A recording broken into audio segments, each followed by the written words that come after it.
Students, हम आपको यहाँ नया चैप्टर शुरू करेंगे ज्योमेट्री। यहाँ पर हम अपना स्टार्ट करते हैं तो पहले ज्योमेट्री के बारे में पढ़ते हैं कि ज्योमेट्री है क्या चीज। तो ज्योमेट्री है is the branch of mathematics की एक ब्रांच है जो डील करती है with the questions and concept of shape and size and relative position of figures. तो ज्योमेट्री में हम उनके शेप्स के बारे में पढ़ते हैं, एंगल्स के बारे में पढ़ते हैं और जो रिलेटिव पोजीशन है विद रिस्पेक्ट टू एंगल या विद रिस्पेक्ट टू लेंथ उसके बारे में हम बात करते हैं ज्योमेट्री में। ज्योमेट्री जो है हमारी वो दो तरह की होती है, इसको दो ब्रॉडली डिवाइडेड किया गया है दो कैटेगरीज में ज्योमेट्री को। एक है हमारी प्लेन ज्योमेट्री और दूसरी है हमारी सॉलिड ज्योमेट्री। प्लेन ज्योमेट्री क्या होती है? Plane geometry it's about shape like line, circle and triangle. These are two-dimensional figures which can easily drawn on the paper. तो प्लेन ज्योमेट्री जो है हमारी वो इस ज्योमेट्री में जो हम स्टडी करते हैं, जो हमें पढ़ना होता है वो टू डायमेंशनल फिगर को पढ़ना होता है। टू डायमेंशनल फिगर क्या होती है हमारी? जैसे हमारा लाइन है, जो हमारा सर्किल है, ये हमारा ट्राइंगल है, ये हमारी सारी टू डायमेंशन फिगर हैं जिनको पेपर से हम आसानी से ड्रॉ कर सकते हैं। वो होती है हमारी प्लेन ज्योमेट्री। क्लियर है बात? दूसरी ज्योमेट्री है हमारी solid geometry. Solid geometry is about three dimension figures, object like cube, prism, sphere and etcetera. तो ये हमारी सॉलिड ज्योमेट्री है जिसमें थ्री डायमेंशनल फिगर को हम पढ़ते हैं, थ्री डायमेंशनल फिगर के बारे में पढ़ते हैं, उनको कैलकुलेट करते हैं, उनके एंगल्स को, साइड को कैलकुलेट करते हैं। ये सब आता है हमारा थ्री डायमेंशन में। अभी हम बात करेंगे किसकी? टू डायमेंशनल फिगर की। प्लेन ज्योमेट्री में किसकी बात करेंगे? लाइन की बात करेंगे, सर्कल की, ट्रायंगल की, इनके बारे में बात करेंगे। ये क्यूब, प्रिज्म, स्फीयर्स वगैरह ये हमारा वॉल्यूम एंड सरफेस एरिया या पेरीमीटर इनमें हमारा डिस्कस किया जाता है। यहाँ पे हम एंगल के बारे में बात करेंगे। किसके बारे में बात करेंगे? इनके एंगल्स के बारे में बात करेंगे, चाहे वो सर्किल हो चाहे ट्रायंगल हो। ठीक है, तो ज्योमेट्री को हम यहाँ से स्टार्ट करते हैं अपना। पहले इसका इंट्रोडक्शन हम यहाँ पर कर चुके हैं कि ज्योमेट्री आखिर होती क्या है। अब इसके एंगल के बारे में पढ़ेंगे, ट्रायंगल के बारे में पढ़ेंगे, कोऑर्डिनेट और भी जो चीजें इसमें आएंगी, सर्किल के बारे में पढ़ेंगे। तो step by step, one by one in सारी चीजों को डिस्कस करेंगे। ठीक है, तो ज्योमेट्री का इंट्रोडक्शन हमने आपको बता दिया था कि ज्योमेट्री में आपका दो पार्ट को में डिवाइड किया गया है ज्योमेट्री को। एक होती है प्लेन ज्योमेट्री और एक होती है आपकी सॉलिड ज्योमेट्री। प्लेन ज्योमेट्री के बारे में हमें यहाँ पर पढ़ना है। तो सबसे पहले जो स्टार्ट करेंगे हम कि एंगल्स। एंगल क्या होते हैं? An angle is form two rays with a common initial point. Angle कैसे बनता है? एक कॉमन इनिशियल पॉइंट होगा और दो रे जहां पर ज्वाइन हो रही होगी, ये आपका कॉमन पॉइंट है। एक रे ये है और एक ये रे ये है। यहाँ पर जो इन दोनों रेस से, इनिशियल पॉइंट से जो एंगल बन रहा है उसको हम कहेंगे यहाँ पर थीटा, या आप कुछ भी नाम दे सकते हैं इसको। अब एंगल्स की टाइप भी होती है, इसके बाद एंगल की सब कैटेगरी में चलेंगे। तो टाइप्स ऑफ एंगल में सबसे पहले मैं बात करूंगा एक्यूट एंगल की। तो एक्यूट एंगल क्या होता है? The angle whose values lies between 0 and 90। वो एंगल जिनकी वैल्यू 0 और 90 के बीच में लाई करती है उसको कहते हैं एक्यूट एंगल। हम यहां पर इस तरह से भी लिख सकते हैं, 0 से बड़ा और 90 से छोटा। ये हमने यहां पर इसका फिगर से इसको ड्रॉ करके दिखा सकते हैं। एंगल बन रहा है 45, 0 और 90 के बीच में है, इसलिए ये हो जाएगा आपका एक्यूट एंगल। दूसरा एंगल हमारा राइट एंगल। राइट एंगल पता है आपको क्या होता है? The angle whose value is 90 degree. वो एंगल जिसकी वैल्यू 90 डिग्री होती है, एग्जैक्ट 90 होती है, उसको हम कहते हैं राइट एंगल। तो इसकी हमारी फिगर है, ये 90 डिग्री का एंगल इस तरह से बनता है हमारा। इसके बाद बात करते हैं ऑब्ट्यूज एंगल की। The angle whose values lies between 90 and 180 is called an obtuse angle. यानी कि वो एंगल जिनका एंगल जो बनते हैं 90 और 180 के बीच में होते हैं, यानी कि 90 से बड़ा और 180 से छोटा। यहाँ पर इसमें ये है, आप यहाँ पर इसको ये लिखेंगे कि यहाँ 90 से ये बड़ा होगा और 180 से छोटा, और एंगल बनेगा मतलब ये इसकी फिगर है, 90 से बड़ा 180 से छोटा, दैट इज 120 डिग्री की। अगर मैं बात करूंगा कि 120 डिग्री किस तरह का एंगल है, तो 120 जो है आपका वो ऑब्ट्यूज एंगल है। जैसे यहाँ पर आपसे पूछे 45 किस तरह का एंगल है, तो 45 आपका एक्यूट एंगल है। इसके बाद बात करते हैं स्ट्रेट एंगल की। तो straight angle, the angle whose values is 180, exact 180 degree का एंगल अगर होगा तो उसको कहेंगे हम कि ये एंगल हमारा 180 डिग्री का है। तो इसको हम ड्रॉ करेंगे इस तरह से कि एक स्ट्रेट लाइन पे जो एंगल बनता है हमारा वो 180 डिग्री का होता है। इसके आगे और फर्दर इसके एंगल की कैटेगरी है वो, और अभी हम आगे जिसका, तो अभी हमने जो बात की थी आपसे इससे पहले वो स्ट्रेट एंगल की बात की थी, एक्यूट एंगल की बात की थी, है ना। अब हम जो बात करेंगे आगे, इससे पहले भी और एंगल्स की बात की थी। अब हमारा जो नेक्स्ट एंगल्स है वो है रिफ्लेक्स एंगल। रिफ्लेक्स एंगल क्या होता है, the angle whose value lies between 180 and 360 is called a reflex angle. यानी जिन एंगल, जो वो एंगल रिफ्लेक्स एंगल क्या होते हैं, जिनका एंगल 180 से बड़ा होगा और 360 से छोटा होगा, उसको हम कहेंगे रिफ्लेक्स एंगल। और अगर उसकी फिगर की बात करूं मैं, तो वो कुछ इस तरह से होगा कि एक्सटर्नल एंगल बन रहा होगा बाहर की तरफ, ये अंदर है ये बाहर की तरफ होगा। क्यों?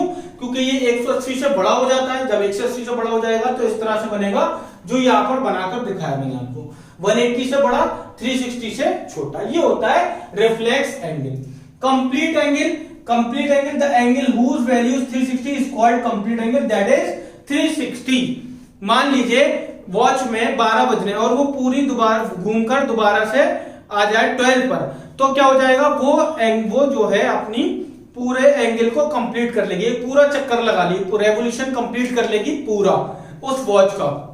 तो इसीलिए अगर हम उसको क्या कहते हैं, कंप्लीट एंगल, यानी कि जैसे मैं यहां पर बनाकर दिखाया, ये बनेगा आपका 360 एंगल, अपनी पूरी एंगल को कंप्लीट कर लेता है, तो वो एंगल होता है मैक्सिमम 360 डिग्री का। ठीक है, तो इसको ये होता है हमारा complete angle.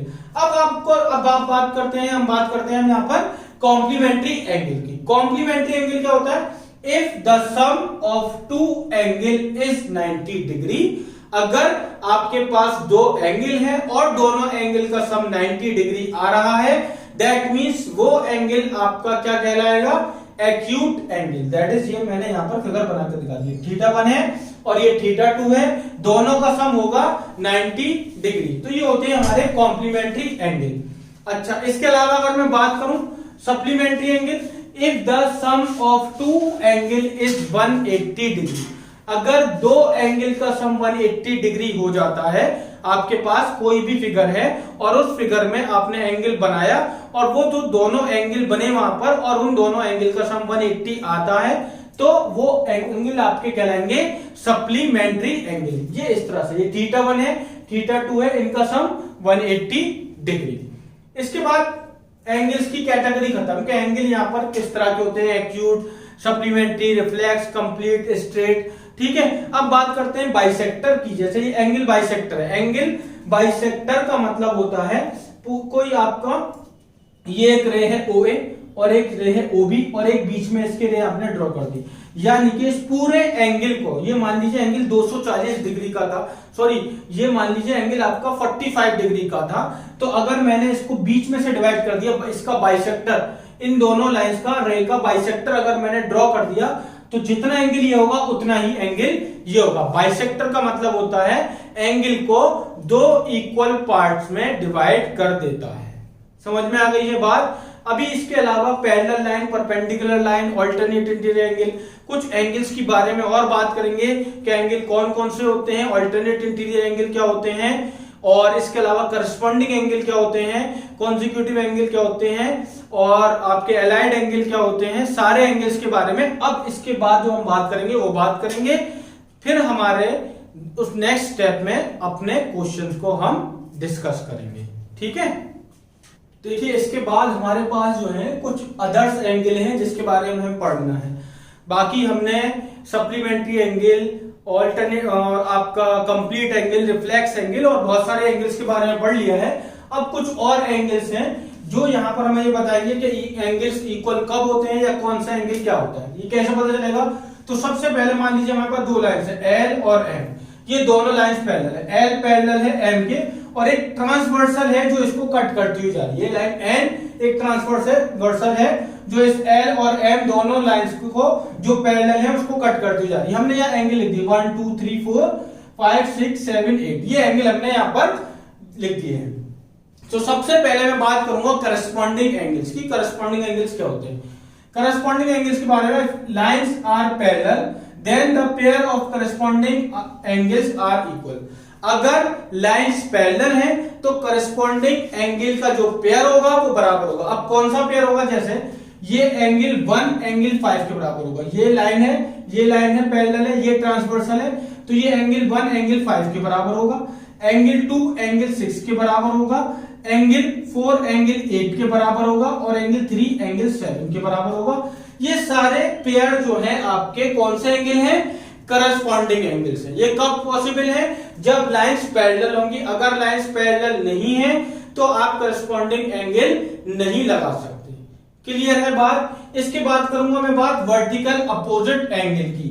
Vertically opposite angle क्या होते हैं? अगर आपके पास ये लाइन से पैरेलल की इसमें कोई कंडीशन नहीं है, लेकिन अगर इस तरह से लाइन एक ट्रांसवर्सल है तो आमने सामने वाले जो एंगल होते हैं वो वर्टिकली अपोजिट एंगल होंगे। यानी कि एंगल 2 बराबर होगा एंगल 4 के, एंगल 1 बराबर होगा एंगल 3 के, एंगल 5 बराबर होगा एंगल 7 के, और एंगल 6 बराबर होगा एंगल 8 के। यानी कि जो अपोजिट पेयर होते हैं एंगल के वो बराबर होते हैं, उनको हम कहते हैं वर्टिकली अपोजिट एंगल। इसके बाद है हमारा alternate interior angle. Alternate interior angle तभी पॉसिबल है जब लाइंस पैरेलल होंगी। तो जैसे एल और एम पैरेलल हैं, तो अगर जेड बन रहा है, जैसे ये दिस एंड दिस, तो ये एंगल 3 एंगल 4 के बराबर होगा। ये वाला एंगल इसके बराबर होगा 3 और 5। ये दोनों ऑल्टरनेट इंटीरियर एंगल होंगे। एंगल 4 बराबर होगा एंगल 6 के। इसमें जेड बनता है, देखिए दिस एंड दिस, जेड बन रहा है। तो ये पेयर इस तरह से जो पेयर बन रहे होते हैं वो बराबर होते हैं। कब बराबर होते हैं? जब लाइंस पैरेलल होनी चाहिए। अगर लाइंस पैरेलल नहीं है तो अल्टरनेट इंटीरियर एंगल नहीं होंगे। तो यहां पर जो हमारे पास बातें हैं एंगल्स के बारे में वो हमने यहां पर सारी 1 बाय 1 डिस्कस कर ली हैं। इसके बाद जो है हम आपको इसके क्वेश्चंस कराएंगे कुछ। उसके बाद जितने स्टेप बाय स्टेप थोड़ा बढ़ाते जाएंगे, इसका हम एडवांस करते जाएंगे। क्वेश्चन को बेसिक कराएंगे पहले, फिर एडवांस कराएंगे, तो ज्योमेट्री आगे तक के लिए आपकी क्लियर हो जाएगी। आगे आप कभी ज्योमेट्री पढ़ेंगे तो किसी तरह की कोई दिक्कत नहीं आएगी, क्योंकि बेसिक से लेकर जहां तक जितना आता है, जितनी ज्योमेट्री की बातें हैं वो सब मैंने आपको पूरा इंट्रोडक्शन यहां पर ज्योमेट्री का दे दिया है। बाकी अब हम अपनी नेक्स्ट वीडियो में क्वेश्चंस आंसर कराएंगे। ठीक है, अभी आप इसको पढ़ेंगे, देखेंगे थोड़ा किस तरह के एंगल्स के बारे में बात की गई है, दोबारा देखेंगे, वीडियो लाइक करेंगे, शेयर करेंगे और सब्सक्राइब करेंगे।